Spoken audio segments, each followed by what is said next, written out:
Welcome to PAATH History.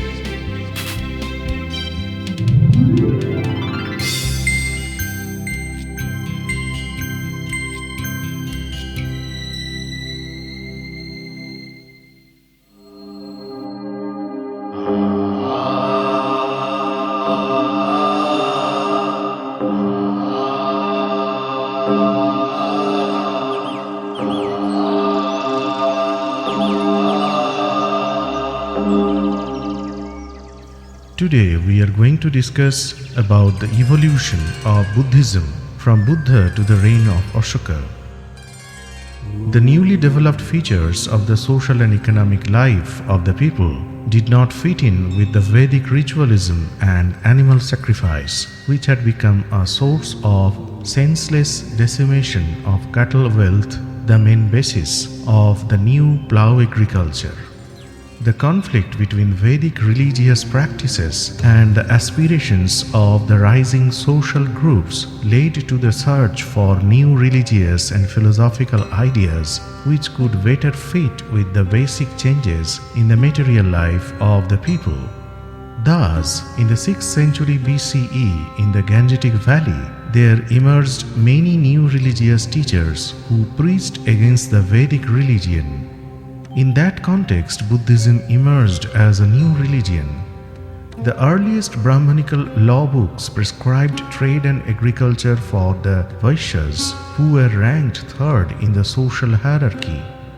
Bodhayana even condemns voyaging by sea as a sinful practice. In contrast to this, the Buddhist literature mentions sea voyages with approval. The Buddha's attitude towards trade seems to have been favorable. He and the Sangha received generous gifts from Anathapindaka and other rich merchants. Trade and the use of money gave rise to money lending and usury, but the Brahmanical Dharmashastra like Apastamba, Bodhayana did not favor these new practices. The early Buddhist canon defined right livelihood and right action, but now here condemn usury. In fact, numerous references suggest that an intimate relationship existed between the Buddha and the Sethis, who perhaps lent money on interest. In the early stage, the central theme of the Buddha's religion is the 8-step path, that is Ashtangikamarga. The first step is the proper vision, leading to the realization that the world is full of sorrows caused by desire, greed, etc.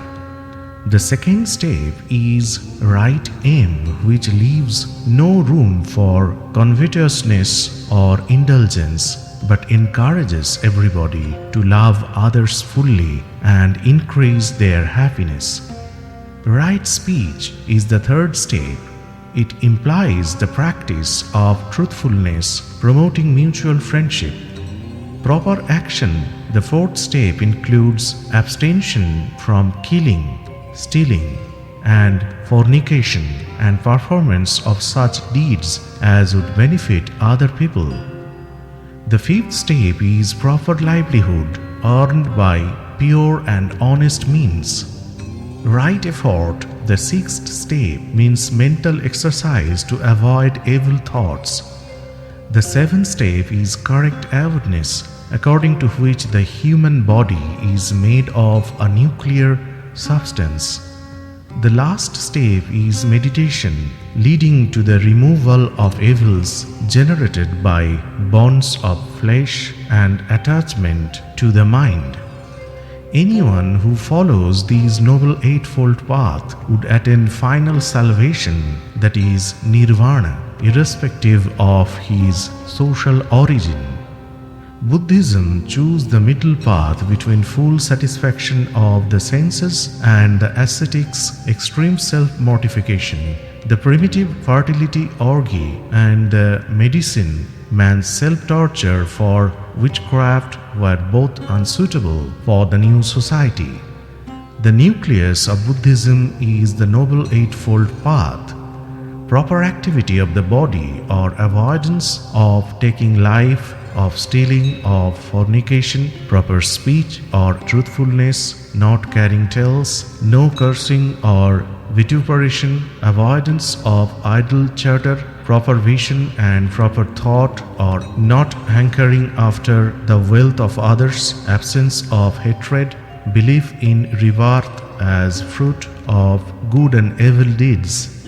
To these must be added 4 more: rightful mode of gaining a livelihood, proper exertion, self-control and active cultivation of proper thoughts. This was the most active as well as the most social of creeds. Without belief in a personal, all-powerful God or ritual of any sort. D.D. Kosambi argued that the Buddha never claimed to promulgate a new religion as such, but rather expounded that seemed to him an underlying fundamental order in all nature, that is society, which he had observed and which seemed to him to transcend every particular set of group. This was a scientific advance as it analyzed in a rather elementary way the causes of social suffering and showed the way to its negation. Understanding of the necessity led to freedom from the necessity to the extent that the analysis was accurate. According to the tradition of great gathering of monks met at the Magadhan capital of Rajagriha soon after the Buddha's death. At this council at Upali, one of his chief disciples recited the Vinaya Pitaka or rules of the order as he recalled having heard the Buddha give them. Another disciple, Ananda, recited the Sutta Pitaka, the great collection of the Buddha's sermons on matters of doctrine and ethics. Though there may have been council of some sort, the story as it stands is certainly untrue, for it is quite evident that the scriptures of Buddhism grew by a long process of development and accretion, perhaps over several centuries. A second general council is said to have been held at Vaishali 100 years after the Buddha's death. Here schism raised its head ostensibly over small points of monastic discipline, and the order broke into 2 sections, the orthodox Sthaviravadins, or in Pali Theravadi, or believers in the teaching of the elders, and the Mahashangikas, or members of the great community. The tradition of the second council is as dubious as that of the first, but it at least records that schism began very early. The major points of discipline on which the order divided were soon followed by doctrinal differences of much greater importance. Numerous such differences appeared at the Third Great Council held at Pataliputra under the patronage of Asoka, which resulted in the expulsion of many heretics and the establishment of the Sthaviravada school as orthodox. At this council, it is said that the last section was added to the Pali scriptures, the Kathavattu of the Abhidhamma Pitaka, dealing with psychology and metaphysics. In fact, many of the works of this part of the canon are of later composition, and the details of the account of the council are suspect, but the record shows that by this time, widespread differences had developed within the order. Meanwhile, great changes were taking place in the constitution of Buddhism.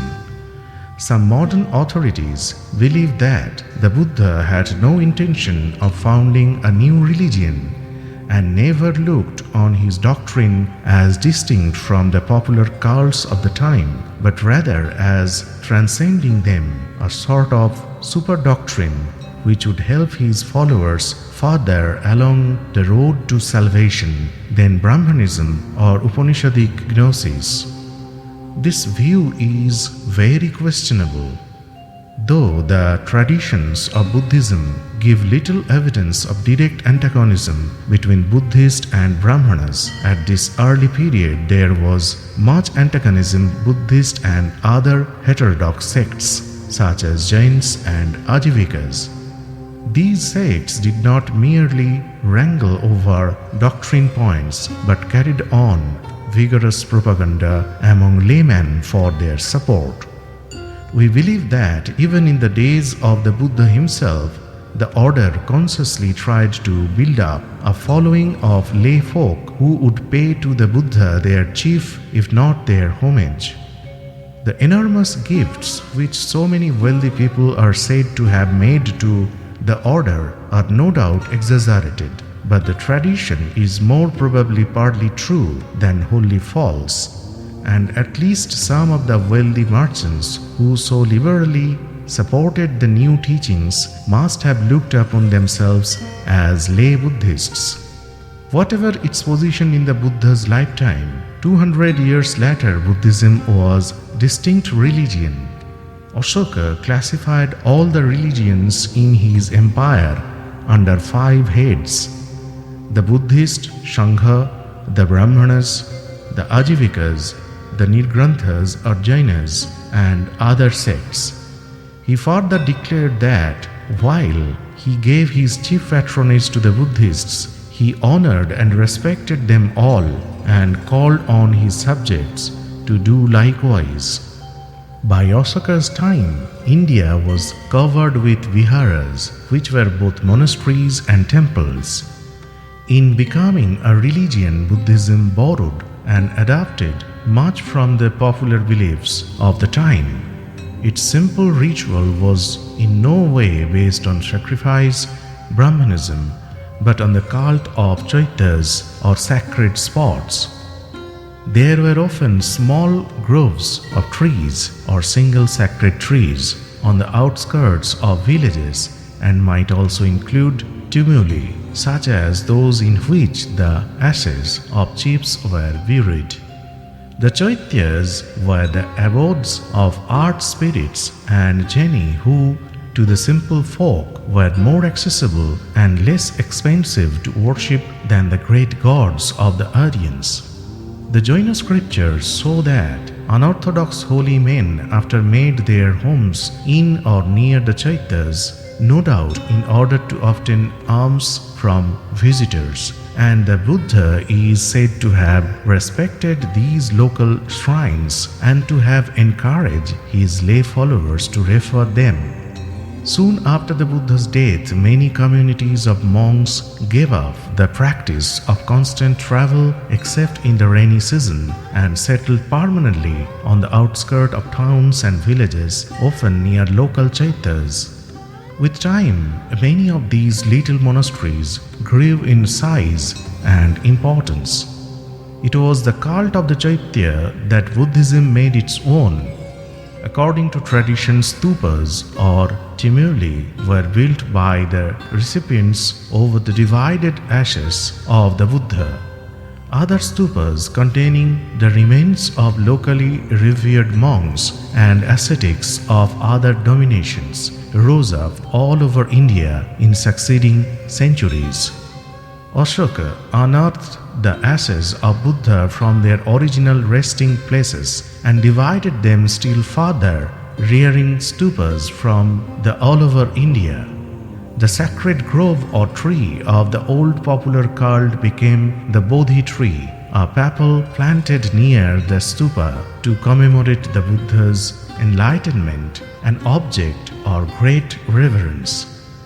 The original Bodhi tree of Gaya, under which the Buddha sat, became an object of pilgrimage, and cutting of it were carried as far as Ceylon.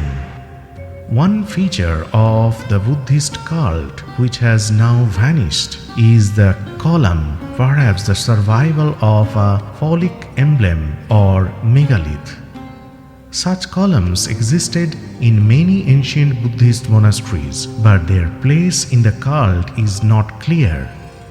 Temples proper or shrine rooms do not appear to have been erected until the beginning of the Christian era, when the Buddha began to be worshipped in the form of an image. His simpler followers evidently raised the Buddha almost to divinity even his lifetime, and after his death he was worshipped in his symbols, the stupa recalling his parinirvana and the tree recalling his enlightenment. The worship consisted of circumambulation of the auspicious clockwise direction and prostrations with offering of flowers, though the more intelligent monks may have recognized his true status. For the ordinary believer, he was the greatest of the gods. It is rather a matter of surprise that it was only 500 years after the Buddha's death that a theology developed which gave full recognition to this state of affairs. With the support of Asoka, Buddhism greatly expanded, spreading throughout India and to Ceylon. There is some doubt as to how far the doctrine had developed at this time, but at least a rudimentary canon existed, though perhaps not yet committed to writing. The great Buddhist holy place, the Lumbini Grove at Kapilavastu, where the Buddha was born, the tree of wisdom at Gaya, where he gained enlightenment, the deer park near Varanasi, Sarnath, where he preached his first sermon, and the grove near Kushinagara, where he died, were visited by many pilgrims, including Asoka himself. This is the end of our today's discussion. Subscribe our channel, like our video and comment. Listen to our podcast episodes. Follow our official Facebook page, Twitter handle and Instagram. For any query, feel free to mail us. For details, see the description.